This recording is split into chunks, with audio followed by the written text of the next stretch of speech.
quand le bras de Dieu arrive, il n'a rien d'extraordinaire. Bien au contraire, il est même méprisable. Le bras de Dieu est venu vers Anne. Mais juste avant ça, on l'a traité d'ivrogne. La majorité d'entre nous, dès l'instant où quelqu'un commence à nous mépriser, on blacklist la suite de sa phrase. On dit, t'as dit quoi? Moi, je suis quoi? Il dit que toi, tu es un soulard. C'est le sacrificateur Élie, c'est le pasteur. Pasteur, mais au moins avant de me dire, fais passer ton vin là, demande-moi. Est-ce que ce n'est pas le rôle d'un berger de demander d'abord, avant de donner des paroles comme ça? Il ne t'a même pas demandé, il agresse d'abord. Il dit, je ne suis pas Yves. Il dit, ah bon, hein, je pensais, hein, d'accord. Dieu te donne ton enfant. En fait, quand tu as fini d'écouter l'injure, est-ce que tu peux écouter Dieu te donne un enfant? Tu vas commencer à dire, un pasteur comme ça, comment est-ce qu'il peut me dire quelque chose de bien? Un homme de Dieu comme ça. Et tu es en train de rater par mépris la voix du ciel qui venait te guérir. Et c'est comme ça que beaucoup d'hommes et de femmes se privent de l'argent que Dieu leur envoie, se privent de la solution que Dieu leur envoie, se privent de la direction. Parce qu'on veut que Dieu prenne la forme qui nous plaît. La Bible dit quoi? Le bras de Dieu n'a rien pour nous plaire. Donc si ça te plaît, c'est que peut-être que ce n'est pas le bras de Dieu. Est-ce qu'on est ensemble? Si le début du miracle là, te fait trop plaisir, on dit le bras de Dieu n'a rien pour nous plaire. Toi tu me plais trop. Es-tu le bras de Dieu? C'est-à-dire le frère il dit va te marier, mais il te plaît trop, il te plaît trop. Parce que depuis là, je suis dans le célibat, je souffre. Je cherche un mari. Mais toi, dès que je t'ai vu, tu me plais. Es-tu le bras de Dieu? Dès que je t'ai vu, tu m'as plu. Oh, normalement, le bras de Dieu, là, au début, il ne doit pas me plaire. Et puis après, mais je me dis, bon, on ne sait jamais. Et à l'intérieur, dans ce qui est déplaisant, tu vas trouver, en fait, c'est l'homme qu'il te fallait. Donc, l'homme qu'il te faut, qui est l'intervention de Dieu, est caché derrière des attitudes déplaisantes. L'homme qu'il te faut, la femme qu'il te faut, quand tu la vois au départ, elle a un éclat qui ne te plaît pas.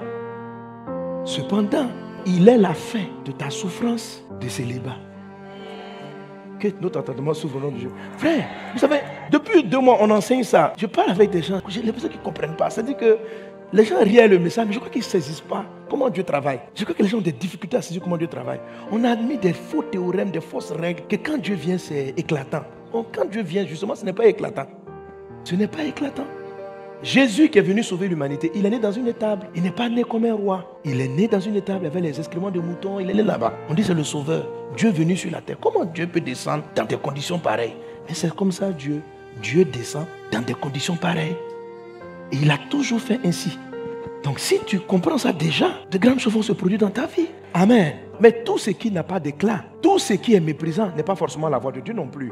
Il ne s'agit pas de prendre tout au hasard. Il s'agit simplement de ne pas mépriser ce qui est méprisable. De ne pas rejeter ce qui semble rejetable. Si j'admets le principe, je pourrais mieux poser la question à Dieu.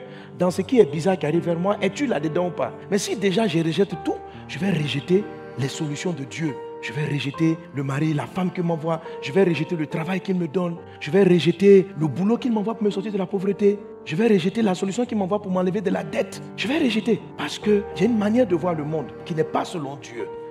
La bénignité, c'est ce caractère-là qui vous permet de reconnaître Dieu dans ce que les gens n'ont pas l'habitude de le reconnaître. Les bontés de Dieu se renouvellent chaque matin. Dieu ne peut pas prendre plaisir à ta situation. Ce que tu traverses, ce n'est pas le plan de Dieu. Comment Dieu enlève une personne de la poussière pour l'élever? Dieu élève les gens qui souffrent, mais il les élève par son bras. Il envoie son bras. Que tes yeux spirituels, ton entendement spirituel reconnaissent la voix de Dieu au nom de Jésus-Christ de Nazareth. Alléluia.